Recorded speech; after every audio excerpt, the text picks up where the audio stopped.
இருக்கே சிறப்பான தரமான சம்பவம் இருக்கு. எங்க ப்ரோ போன காலைல இருந்து உங்க வீடியோக்கு வெயிட் பண்ணிட்டு இருக்கோம் அப்படின்னு நீங்க எல்லாரும் கேட்கறது எனக்கு புரியுது. ஒரு சின்ன பர்சனல் ஒர்க்ல மாட்டிட்டேன். தோ வந்துட்டேங்க. அஃபீஷியல் ஓட்டிங் ஆர்டர் நேற்று முடிஞ்ச லிஸ்ட்டோட வந்திருக்கேன். ஸோ யார் எலிமினேட் ஆக போறா, யார் டாப்ல இருக்கான்றதை பார்த்துருவோமா. ஷூட்டிங் ஆரம்பிச்சிச்சு. Saturday shoot. தோ இப்போ நான் வீடியோ போடுற நேரத்தில் நீங்கள் பார்த்துட்டு இருக்க நேரத்தில் ப்ரோமோ 1 வந்திருக்கோம். என்ன ப்ரோ சொல்லு ப்ரோ, ஒரே வீக்ஸ்னா டபுள் வீக்ஸ்னா நீங்கள் கேட்குறதெல்லாம் புரியுது. ஸோ வீடியோக்குள்ள போகலாமா. ஸோ ஹாய் ஹலோ வணக்கம் மக்களே, நான் தான் BB Rahmani Bigg Boss 9 Tamil. Bigg Boss 9 தமிழில் இன்னைக்கு யார் எலிமினேட் ஆக போகிறா, 1 2 ஓட்டிங்கில் ஃபஸ்ட்டு யார் இருக்கான்றதை பார்த்துருவோமா. பார்க்கறதுக்கு முன்னாடி மறக்காம வீடியோ ஒரு லைக் பண்ணிக்கோங்க, சப்ஸ்கிரைப் பண்ணலாம், சப்ஸ்கிரைப் பண்ணிக்கோங்க. மறக்காம அந்த ஐ பட்டனை கிளிக் பண்ணிக்கோங்க. நீங்கள் லைக் பண்ணிங்கன்னா எனக்கு ஒரு பெரிய மோட்டிவேஷனாக இருக்கும். ஒரு 10 பேருக்கு வீடியோ சஜஸ்ட் ஆகும். அது பண்ணியிருப்பீங்கன்னு நினைக்கிறேன். ஸோ வீடியோக்குள்ள போகலாமா. வீடியோக்குள்ள போகலாம். ப்ரோ யார் ப்ரோ ஃபர்ஸ்ட்டில் இருக்கா அப்படின்னு கேட்குறது எனக்கு புரியுது. ப்ரோ பார்வதியா இல்லை திவ்யாவா இல்லை கானா வினோத்தா, ரொம்ப எக்ஸைட்டடாக இருப்பீங்க. ஸோ ஃபஸ்ட்டு பிளேஸில் யார் இருக்கான்னு பார்த்தீங்கன்னா நம்ம கானா வினோத். தாறுமாறான ஓட்டுகள் அஃபிஷியல் ஓட்டிங்கில் நம்ம கானா வினோத்துக்கு வந்திருக்குங்க. வேற மாதிரி ஓட்டுகள் இந்த வாரம் தெரிச்சிருச்சு போங்க. இந்த பிக் பாஸ் சீசன் 9ல் இத்தனை வாரத்தில் இல்லாத ஓட்டு வந்துட்டு அஃபிஷியலில் வந்து காஸ்ட் ஆகிருக்கு. அதுவும் நம்ம கானா வினோத்துக்கு காஸ்ட் ஆகிருக்கு. என்ன ஓட் நம்பர் நான் சொல்ல விரும்பலைங்க, வேறு மாதிரி நம்பருங்க அது. ஸோ லேக்ஸில் தான் வந்திருக்கு ஓகேங்களா. லேக்ஸில் தோறதுலாம் பெரிய விஷயங்க. லேக்ஸை தாண்டிடுச்சு ஓகேங்களா. அஃபிஷியல் ஓட்டிங்கில் கானா வினோத்துக்கு லேக்ஸில் தாண்டிடுச்சு. ஸோ வேறு மாதிரி கானா வினோத் ஃபேன்ஸ் அடித்து நொறுக்கிட்டு இருக்காங்கன்னு சொல்ல தோணுது. ஸோ செகண்ட் பிளேஸில் யார் இருக்கான்னு பார்த்தீங்கன்னா நம்ம திவ்யா அவர்கள் இருக்காங்க. என்ன ப்ரோ சொல்கிற திவ்யாவா அப்படின்னு கேட்டிங்கன்னா ஆமாங்க, திவ்யாவுமே லேக்ஸில் கிராஸ் ஆகிட்டாங்க. நான் என்ன நம்பரை சொல்கிறேன் உங்களுக்கு லேக்ஸ்ன்னு சொல்லிட்டேன். ஸோ வேறு மாதிரி அடித்து நொறுக்கிட்டு இருக்கீங்க போங்க. ஓட்டுக்கள் சும்மா தெரிக்குதுன்னு தான் சொல்ல தோணுது. அஃபிஷியல் ஓட்டிங் பறக்குது. நேற்று நைட்டோட முடிஞ்சது இல்லை விட்டு இன்னைக்கு கூட போட்டுருப்பீங்க போல், அந்த மாதிரி போயிட்டுருக்கு. ஸோ ஃபயராக போயிட்டுருக்கு. திவ்யா ஃபேன்ஸ், கானா வினோத் ஃபேன்ஸ் இருந்தீங்கன்னா மறக்காமல் வீடியோ ஒரு லைக் பண்ணிவிட்டு கமெண்ட் செக்ஷனில் கமெண்ட் பண்ணுங்கள். நீங்கள் எங்கேருந்து பார்க்குறீங்க, எங்கேருந்து சப்போர்ட் பண்ணுறீங்கன்றத மறக்காம கமெண்ட்ஸில் கமெண்ட் பண்ணுங்கள். ஸோ செகண்ட் பிளேஸில் திவ்யா அவர்கள் இருக்காங்க. ஸோ தேர்ட் பிளேஸில் யார் இருக்கான்னு பார்த்தீங்கன்னா நம்ம விஜே பார்வதி அவர்களுக்கு அப்படியே சப்போர்ட் ஏறுதுங்க. பயங்கரமாக ஏறி ஃபஸ்ட்டு பிளேஸ்லலாம் இருந்தாங்க. இப்போ பார்த்தீங்கன்னா தேர்ட் பிளேஸுக்கு வந்துட்டாங்க. அவங்க அப்படியே டிக்ரீஸ் ஆகுது. ஏன்னா அவங்க வந்துட்டு கமருதீனோட வந்து சில விஷயங்கள் பண்ணுறது, அப்புறம் மைக்கை கழட்டி வச்சுட்டு ரொம்ப 18 பிளேஸில் போய் பேசுறது, அதெல்லாம் பண்ணிட்டு இருக்காங்க. அதெல்லாம் அவங்க குறைக்கணுன்றதை நான் தொடர்ந்து சொல்லிட்டு வரேன். இல்லைனா வந்துட்டு ரொம்ப பாதிப்பாக இருக்கும் அவங்களுக்கு. ஏன்னா சேனலே வந்துட்டு அவங்க எவிக்ட் பண்ணலாமா அப்படின்ற ஒரு திங்கிங்க்கு போனாங்க. நான் கூட சொல்லியிருப்போம் நேற்று வீடியோவில்.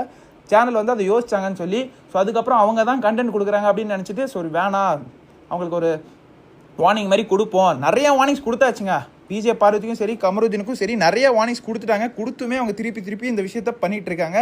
ஸோ இதை அவங்க கம்மி பண்ணணும், இல்லைனா அவங்க கேம் கண்டிப்பாக பாதிக்கும். ஸோ ஃபோர்த் பிளேஸில் யார் இருக்கான்றதை பார்த்துருவோமா. ஃபோர்த் பிளேஸில் நம்ம கமு மாமா மேலே வந்துட்டாருங்க. கமு மாமா ஃபேன்ஸ் அடிச்சு நவுக்குறீங்க போல இருக்கே, நவுத்தி மேலே கொண்டு வந்துட்டீங்க. ஸோ ஃபோர்த் பிளேஸில் நம்ம கமருதீன் இருக்காரு. ஸோ கானா வினோத்துக்கும் திவ்யாவுக்கும் எவ்வளோ ப்ரோ டிஃப்ரென்ஸ் அதை நீங்கள் கேட்பீங்க. 5000 ஓட்ஸ் தான் டிஃப்ரென்ஸ். நம்ம கானா வினோத்துக்கும் நம்ம திவ்யா கணேஷ்க்கும் வெறும் 5000 ஓட்ஸ் தான் டிஃப்ரென்ஸு. ஸோ திவ்யா கணேஷ்க்கும் நம்ம பார்வதிக்கும் வந்துட்டு 8000 ஓட்ஸ் டிஃப்ரென்ஸ் ஓகேங்களா. 8000 ஓட் டிஃப்ரென்ஸு. பார்வதிக்கு ஒரு பயங்கரமான ட்ராப் ஓட்டில்.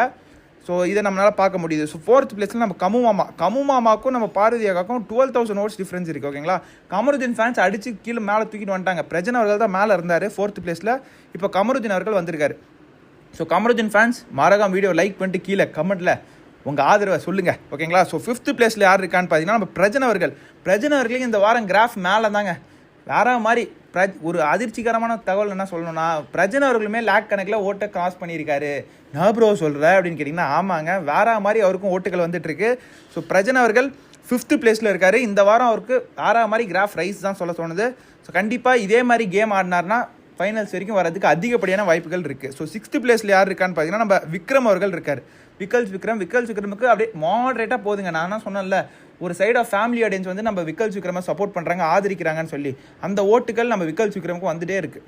என்ன தான் சொன்னாலுமே அவர் கம்மியாக பர்ஃபார்ம் பண்ணாலும் சரி, அதிகமாக பர்ஃபார்ம் பண்ணாலும் சரி, அவர் தான் அந்த சண்டைக்கு கோழி மூட்டுற காரணமாக இருந்தாலும் சரி, கண்டிப்பாக அவரை ஆதரிக்க ஒரு கூட்டம் இருக்குது. எதனாலன்னு கேட்டிங்கன்னா அவரோட மனசு.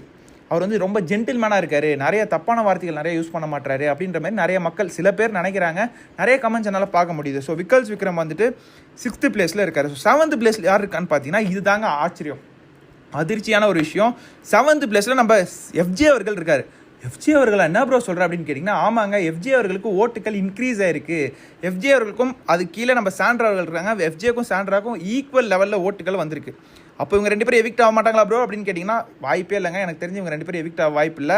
இவங்களுக்கும் ஓட்டுகள் நல்லா இன்க்ரீஸ் ஆகிருக்கு இந்த கடைசி 2 நாளில் ஓகேங்களா. ஸோ லாஸ்ட் 3 பிளேஸ் யாருன்றது பார்த்துருவோமா. சாண்ட்ரா கீழே நம்ம கனி அவர்கள் இருக்காங்க. கனி அவர்களுக்கு ஓட்டுக்களில் டிப் இருக்குங்க. கண்டிப்பாக டிப் இருக்குது. அவங்க நான் திருப்பி சொல்லிட்டேன், அவங்க தனியாக ஆடினாங்கன்னா சூப்பராக இருக்கும். அவங்க குரூப் சேர்ந்து ஒரு விஷயத்த பண்ணிகிட்டு இருக்காங்க. அந்த விஷயத்த அவங்க பண்ணாமல் தனியாக ஃபேஸ் டு ஃபேஸ் அடித்து ஒரு கேம் ஆடினாங்கன்னா நல்லா இருக்குங்க. அவங்க கருத்தை எடுத்து வச்சாங்கன்னா, அவங்க குரூப்புன்னு சொல்லி சபரி, விக்கல், விக்ரம் எல்லாரையும் சேர்த்து வச்சு குரூப் தான் இல்லைன்னு சொன்னாலுமே அவங்க குரூப் கேம் தான் ஆடுறாங்க. ஓகேங்களா? ஸோ கனி அவர்கள் அந்த தப்பை பண்ணிட்டு இருக்காங்க. பட் ஆனால் ஓட்டுகள் வந்துட்டு தான் இருக்குது கனிக்கு. ஸோ லாஸ்ட் 2 பிளேஸில் யார் இருக்கான்னு பார்த்தீங்கன்னா, அது உங்களுக்கு எல்லாருக்குமே தெரிஞ்சிருக்கும். ஸோ சுபிக்ஷா அண்ட் அமித் அவர்கள் தான் லாஸ்ட் 2 பிளேஸில் இருக்காங்க. ஸோ 2 எலிமினேஷன் அப்புறம் அப்படின்னு கேட்டிங்கன்னா, ஆமாங்க 2 எலிமினேஷன் தான். இந்த வாரம் 2 விக்கெட் அவுட் ஆக போகுது. ஸோ 2 விக்கெட் யார் ப்ரோ, என்ன மேட்ரு ப்ரோ அப்படின்னு நீங்கள் கேட்குறது எனக்கு புரியுது. ஸோ கனி அவர்களுமே டேஞ்சர் ஜோன் தாங்க. யாரெல்லாம் டேஞ்சர் ஜோன்றதை சொல்லிடுறேன். எஃப்ஜே அவர்களும் டேஞ்சர் ஜோனில் ஒரு இதில் தள்ளிடலாம், சாண்ட்ராவும் தள்ளிடலாம், கனி அவர்களையும் தள்ளிடலாம், சுபிக்ஷாவையும் தள்ளிடலாம், அமித் அவர்களையும் தள்ளிடலாம். ஸோ இந்த 5 பேருமே ஓட்டுக்கள் ரொம்ப இதில் தான் இருக்குது, நேரோ இதில் தான் இருக்குது. ஸோ இந்த 5 பேரில் 2 பேர் கன்ஃபார்ம் காலி. அதில் ஒருத்தர் யாருன்னு பார்த்தீங்கன்னா நம்ம அமித் அவர்கள் இருக்கிறதுக்கு வாய்ப்பு இருக்குங்க. ஏன்னா அமித் அவர்களுக்கு அஃபிஷியல் ஓட்டிங்கில் சுத்தமாக வாக்குகள் கிடையாது. என்ன ப்ரோ சொல்கிற அப்படின்னு கேட்டிங்கன்னா, போன வாரம் அவருக்கு பயங்கர இன்க்ரீஸ் இருந்துச்சு அமித் அவர்களுக்கு. இப்படி ஒரு சடன் ட்ராப் ஆகும்னு சொல்லி நான் கொஞ்சம் கூட எதிர்பார்க்கல. பயங்கரமான ஒரு ட்ராப் இருந்திருக்கு. ஏன்னா இந்த வாரம் அவர் பெருசாக தெரியவே இல்லை. அதுதான் ஒரு முக்கியமான விஷயமா நான் நினைக்கிறேன். சுபிக்ஷா அவர்களும் முக்கியமாக இந்த வாரம் தெரியவே இல்லை. போன வாரம் நம்ம அமித் அவர்கள் அந்த தர்மலிங்கம் கேரக்டரை தூக்கி சாப்பிட்டாரு. ஓகேங்களா? ஷோவே அவர் தான் தூக்கி நிறுத்தினார். அந்த டாஸ்கே தூக்கி நிறுத்தினார் தர்மலிங்கம் கேரக்டர் தான். அதே மாதிரி இந்த வாரம் அந்த டாஸ்க்கையும் வந்து நல்லா பண்ணுவாருன்னு நினச்சா வந்துட்டு அது வந்து பெருசாக தெரியல. ஸோ அதனால் அமித் அவர்கள் லாஸ்ட் பிளேஸில் இருக்கார். அமித்துக்கு மேலே நம்ம சுபிக்ஷா இருக்காங்க, சுபிக்ஷாக்கு மேலே நம்ம கனி அவர்கள் இருக்காங்க. ஸோ மேட்ருக்கு வாப்புறோ, மேட்ருக்கு எல்லாத்தையும் சொல்கிறியே தவிர பாம்பு எடுத்து வெளியே விட்ற மாட்டேன் அப்படின்னு கேட்குறது எனக்கு புரியுது. ஸோ யார் எவிக்ட் ஆக போகிறான்னா, கண்டிப்பாக சாட்டர்டே எபிசோட் ஸ்டார்டிங்லேயே ஒரு எவிக்ஷன் இருக்க போது.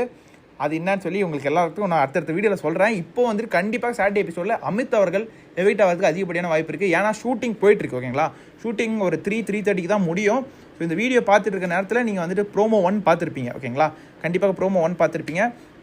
விஜய் அவர்கள் வந்து வேறு மாதிரி உள்ளே கொண்டு போயிட்டுருக்காரு. சாட்டர்டே எபிசோட்லேயே ஒரு எவிக்ஷன் இருக்குங்க, கண்டிப்பாக இருக்குது. ஏன்னா 2 எவிக்ஷன் இருக்குது இந்த வாரம். ஓகேங்களா? ஏன்னா வீட்டுக்குள்ளே ஆல்ரெடி இத்தனை பேரை வச்சுட்டு ஒன்றும் பண்ண முடியல. ஓகேங்களா? ஒன்றுத்துக்கும் ஊறுகாய் போட கூட லைக் இல்லாத மாதிரி கண்டஸ்டன்ஸ் உள்ளே இருக்காங்க.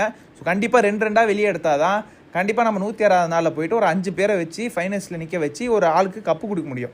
இவங்க இதே மாதிரி 16, 17ன்னு சொல்லி பாப்புலேஷன் இன்க்ரீஸ் பண்ணிக்கிட்டே இருந்தாங்கன்னா ஒன்றும் பண்ண முடியாது. ஸோ அதனால் கண்டிப்பாக 2 எவிக்ஷன் இருக்குது. ஸோ வேறு மாதிரி ஒரு நடக்க போகுது. ஸோ நீங்கள் சொல்லுங்கள், என்ன கேட்டிங்கன்னா கானா வினோத்துக்கு இந்த மாதிரி ஒன்று இன்க்ரீஸ் இருக்கும்னு சொல்லி நான் கொஞ்சம் கூட எதிர்பார்க்கல ப்ரோ, கொஞ்சம் கூட எதிர்பார்க்கல. இப்போ கானா வினோத் ஃபேன்ஸ் எங்கப்பா இருக்கீங்க, இப்படி ஓட்டு போடுவீங்க நான் எதிர்பார்க்கல ப்ரோ. ஆனால் கானா வினோத் நிஜமாலே வேறு மாதிரிங்க, நிஜமாலே வேறு மாதிரி. அவரோட கவுண்டர்ஸு, அவரோட ஃபன்னு, அப்புறம் இந்த வாரம் வந்துட்டு பேசுகிறதாகட்டும் எல்லாத்துலேயும் வந்துட்டு பயங்கரமாக கவுண்டர் பண்ணி இது ஃபேன்ஸை சம்பாரிச்சிட்டாரு. பிடிச்சிட்டாரு சார், பிடிச்சிட்டாரு, எல்லாரையும் பிடிச்சிட்டாருன்னு சொல்கிற மாதிரி. ஸோ கானா வினோத் வேறு மாதிரி ஒரு சம்பவத்தை பண்ணிட்டாருங்க. அஃபிஷியல் ஓட்டிங்கில் இது வரைக்கும் எந்த வாரமும் கேஸ்ட் ஆகாத ஓட்டுக்கள் காஸ்ட் ஆகிருக்கு. இதுதான் ஹையஸ்ட் அப்படின்னு சொல்லலாம். இந்த சீசனுக்கு ஹையஸ்ட் ஓட்ஸ் காஸ்ட் ஆனது அஃபிஷியல் ஓட்டிங்கில் இந்த சீசன் தாங்க. இந்த சீசனில் இந்த வாரம் தான் வந்துட்டு ஹையஸ்ட் காஸ்ட் ஆகிருக்கு. ஸோ அதில் நம்ம கானா வினோத் தான் டாப்பில் இருக்கார். ஸோ இதுலேருந்து என்ன தெரியுது ப்ரோ, இவர் தான் டைட்டில் வின்னர் ப்ரோ, கப்பத்துக்கு கொடுத்துடலாமா ப்ரோ அப்படின்னு கேட்டிங்கன்னா இதில் தான் ஒரு ட்விஸ்ட் இருக்குது. ஏன்னா இவங்க 3 பேர், ஃபஸ்ட்டு 3 பேர் இருக்காங்க இல்லையா, அவங்க 3 பேருக்குமே பெரிய வித்தியாசம்லாம் கிடையாது. ஒரு 15,000, 20,000 வித்தியாசம்லாம் கிடையாது. எல்லாம் 4,000, 5,000 ஓட்டுகள் டிஃப்ரென்ஸ் இருக்குது. எப்போ வேணாலும் எப்படி வேணாலும் மேலே போகிறாங்க. ஏன்னா 2 நாள் முன்னாடி நம்ம விஜய் பார்வதி மேலே இருந்தாங்க, கானா வினோத் செகண்டில் இருந்தார். இப்போ கானா வினோத் மேலே போயிருக்காரு, பார்வதி வந்து 3rd வந்துட்டாங்க, திவ்யா 2nd வந்துட்டாங்க. ஸோ அதனால் இது 3 பேரும் மாறி மாறி போயிட்டு இருக்கிறதுனால 3 பேரில் யார் வேணாலும் டைட்டில் அடிக்கலாங்க. என்ன ப்ரோ சொல்கிற அப்படின்னு கேட்டிங்கன்னா, ஆமாம், கானா வினோத், திவ்யா கணேஷ், விஜய் பார்வதி இவங்க 3 பேரில் யார் வேணாலும் டைட்டில் அடிக்கலாம். நம்ம கமு மாமாவை கூட சேர்த்துக்கலாம். ஏன்னா அவருக்கும் ஓட்ஸுக்கள் தாறுமாறாக வந்துட்டு இருக்கு. பிரஜனுக்கும் அப்படி தான். பிரஜனுக்கு இவ்வளோ பெரிய இன்க்ரீஸ் இருக்குன்னு நான் கொஞ்சம் கூட எதிர்பார்க்கல ப்ரோ, வேறு மாதிரி வந்துட்டுருக்கு. ஸோ தாறுமாறாக ஓட்டுகளை தெருக்கி விட்டுட்ருக்கீங்கன்னு மட்டும் நல்லா தெரியுது. சம்பவத்தை பண்ணுறீங்க, அவங்க உள்ளே பண்ணுறாங்களோ இல்லையோ, நீங்கள் ஓட்டிங்கில் தாறுமாறான சம்பவத்தை பண்ணிகிட்ருக்கீங்க. So Gana Vinoth fans, Divya fans, Vijay Parvathy fans, Kamarudheen fans, Prajan fans இருந்தீங்கன்னா மறக்காமல் கமெண்ட்ஸில் கமெண்ட் பண்ணுங்கள். நீங்கள் எங்கே இருந்து உங்கள் ஆதரவு கொடுக்குறீங்கன்றது சொல்லுங்கள். மறக்காமல் நம்ம சேனலை சப்ஸ்கிரைப் பண்ணிக்கோங்க. வீடியோக்கு ஒரே ஒரு லைக் பண்ணிவிட்டு அந்த ஐ பட்டனை கிளிக் பண்ணிங்கன்னா எனக்கு பெரிய மோட்டிவேஷனாக இருக்கும். ஸோ அடுத்த வீடியோவில் அடுத்த அப்டேட்டோட உங்களை வந்து சந்திக்கிறேன். இப்போ லைவும் இருக்குது, மறக்காமல் வந்துடுங்க. அந்த பெல் பட்டனை கிளிக் பண்ணிட்டீங்கன்னா உங்களுக்கு நோட்டிஃபிகேஷன் வந்துடும். ஸோ அடுத்த வீடியோ சந்திக்கலாமா? அடுத்த வீடியோ சந்திக்கலாம். நன்றி, வணக்கம்.